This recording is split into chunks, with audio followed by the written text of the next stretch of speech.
Alright, hey guys, I'm putting together a video here. It's going to be a resource for anyone who's looking to travel abroad within the turf grass industry, more specifically to Australia, as their seasons are opposite with ours. So if you're maybe looking to escape the cold for winter and go traveling, this guide will have most, if not all, the information you need to do that. So stay tuned. So I'm going to break this video up into two parts for you guys. The first part will be things you should need to do before you go, and then the second part will be things you need to do once you get there. Just to sort of simplify it so you can focus on the part one of the video, to get yourself going, and then once you get there you can go into part two and do that. All right, the first thing I want to talk about, and probably the most important, is a working visa. You're going to need it if you're going to work overseas. So in Australia, your best bet for a visa is working holiday visa, subclass number 417. This is what I chose to get to travel over here, and a lot of people do for a couple of reasons. It offers you a lot of freedom. You're not beholden to a job to have it, so you can come here with it and work or not work. Work full-time, part-time, whatever you like. So it gives you a lot of freedom in that sense. It's relatively inexpensive. At the time of making this video in 2019, it was about $550 to get. The approval process is pretty easy. I did mine online, and I did it way ahead of time and ended up basically getting my visa within a couple hours of applying for it. So it's relatively simple to apply for. Everything can be done online.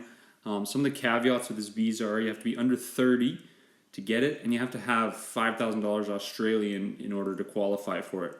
Obviously, it doesn't cost $5,000, but you have to have that to qualify for it. The reasoning behind this is they want people to come on this visa with the intention of spending money, not making it. So those are sort of the big stipulations with this. So when you're applying for this visa, you're going to have proof of that. All I did was just screenshot of my online banking, photo of my passport, some basic information, and you're away to the races. It's a really easy visa to obtain. The first one you get is good for a year, and you can do up to 3 years. The only catch with that is you'll hear about this when you start researching about the 417 visa. There's a stipulation if you want to come back for your second and third years, you have to do 88 days of work on a farm here in Australia. And so to qualify for that, basically you have to work in an area, some type of an agricultural thing in a low population area, so somewhere far from a city. And it's kind of a raw deal, really, because a lot of times you're working for piecework. You're not hardly making any money, and as you know, 88 days, that would be 3 months steady with no time off. So just be aware that if you're going to try to do it multiple years, plan for that, and you'll probably want to be here for the entire year sort of thing, so you can space that out and get your time in. I'm only here for 6 months, and I'm choosing not to do that because obviously I don't want to spend all my time here just working on some farm, but just be aware of that. So something you'll want to consider is traveler's insurance.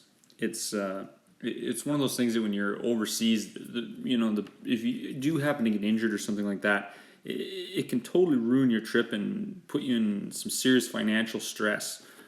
So it's relatively inexpensive, and it just makes a lot of sense to get.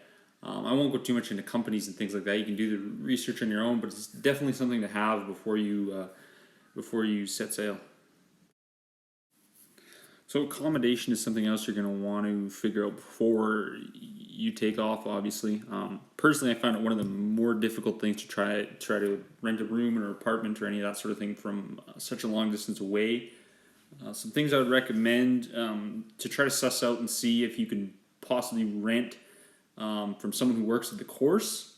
That's something that maybe your superintendent or whoever's hiring you can try to help you organize. Makes it easier to get settled in, and also gives you the potential to carpool to work for the first little while. You might be able to work something out like that. Maybe you even stay with them for a while until you find something else. And obviously with the resources I provide with this video, I'll put in a cost of living link there that gives you a rough idea of the different costs for areas. A tax file number is something else you can you can get before you come over. So you can go online and apply for it pretty easily. It's kind of similar, I guess, to compare it to Canada, to like a SIN number. It's used for tax purposes, and basically you don't need one to work in Australia. But if you don't have one, the tax you're charged will be around about 30%, and if you have one, it'll be about 15%. And if you get it ahead of time, you can start getting paid at that lower tax rate right away. I had to wait until I actually got here, and then I got mine. But then I ended up having to wait a few weeks to get paid. So if things are kind of tight in that sense, it's probably smart to get it before you come over. You'll need somewhere for them to mail it to, obviously. So whether you use the if you're going to meet a golf course, you can use the address there if you haven't found an accommodation yet. Or buying cars in Australia is the next thing I'm going to talk about. Should you decide that you want to buy a car while you're here traveling, there's some things you should know. Is that the system's a little bit different here than it is in Canada, depending on the province or state. If you purchase a vehicle here, it's going to need to be inspected before you can register and insure it.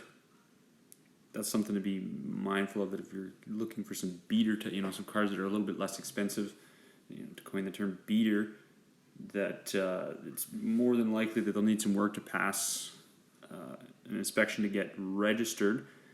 The cost of that could be, pretty expensive. So that's something to be mindful of. What worked really well for me was to find a sort of a used car type dealer, and I was able to purchase a vehicle from them, and they're registered to do the inspection that I need, and they can actually switch the registration into your name at their facility there, and it actually makes life really easy. Then they can inspect it and do everything, and all you have to do is pick up the vehicle and then renew the registration if it's, depending on how long it's good for, and figure out the insurance situation. Guys, just a little tip here about banking and money management things with traveling. Make sure to go speak to your online bank before you set sail, just so that they're aware that there'll be some international charges on your card. The last thing you want when you start traveling to another country is that they freeze your account for fear of fraudulent charges. Another thing too is a good rule of thumb: any country that you're going to travel to, you should have some cash for that country. So, say if you have a layover in the U.S. Have a little bit of cash, and if you're going to Australia, have some cash just to get you out of jam in the local currency. Your cell phone is something else you're going to want to figure out. Something you can do before you leave is to unlock your phone from your provider, so that when you get here, you'll be able to just set it up on a plan without any hassles. That's something I had to find out the hard way. I came here and my phone was still locked to a provider in Canada, so you have to be wary of that. Obviously, if you're within the contract of your phone plan in Canada, like if you have a 2-year plan and you're still in that, that's going to pose some challenges. So you'll have to figure that out. The cell phone plans here, as you'll hear, are really, really cheap. You can get a ton of data and unlimited talk and text for very little a month. So that won't be an issue for you. All right, next I want to touch on the climate a little bit around Australia. So basically, the further north you go in Australia, the hotter it gets. And so the southernmost parts of Australia will be the coolest climate, and the further north you go, the hotter it will be. So if you're not prepared for like 45-degree days and a really lot of heat, I would avoid sort of central and northern Australia. Along the southern coast is sort of where you'll find the coolest weather.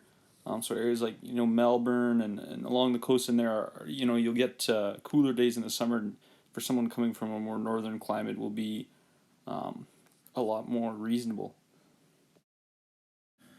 Alright guys, part 2 of this video now. You've taken all the necessary steps, and now you're here in Australia, and there's going to be some steps you're going to need to take, some things you're going to set up now that you're here. So I'll touch on those. So one of the first things you're going to want to do when you show up here is make a bank account. So basically there are 4 major banks in Australia: ANZ, Commonwealth, National Australian Bank, and Westpac. Choose one of those 4 at your own discretion. Go in and make an account. You're going to need your passport to make an account, and probably a little bit of cash to open it up. That'll give you a place to, for your employer to pay you your day-to-day spending and that type of thing. I just wanted to touch on the taxes thing a little bit here, guys. So you're gonna have to pay once you get your tax file number. Obviously, as I said before, you'll pay that 15% tax rate, but you're also gonna have to pay into superannuation. It's sort of a fund here in Australia. I guess I would compare it maybe to an RSP in Canada, kind of a similar deal. You'll have to pay into that whether you like it or not. But good news is you can claim some of that back when you leave. You'll lose 65% of it, but still you'll be able to get the remaining 35% when you leave. So don't forget to do that. Claim that money, as well as if you earn more than $37,000 while you're in Australia, you'll have to pay taxes here. So just kind of be mindful of that. You might choose to try to avoid that, so you don't have to pay the taxes here. Alright guys, as the video comes to an end, I just want to say thanks for taking the time to watch it. And a little note about, once you get down under and sort of get settled in, remember to stop and smell the roses, enjoy yourself. It's a pretty cool thing you're doing, so learn as much as you can about the different grasses and management practices they use down here. Get out and do some of the things you love to do. Thank you for taking the time to watch the video. I have a Google Doc that has sort of all the links for the information you need that I'll link in here, as well as on the Olds College website. So you can go on there and get any resource that you're going to need to get started.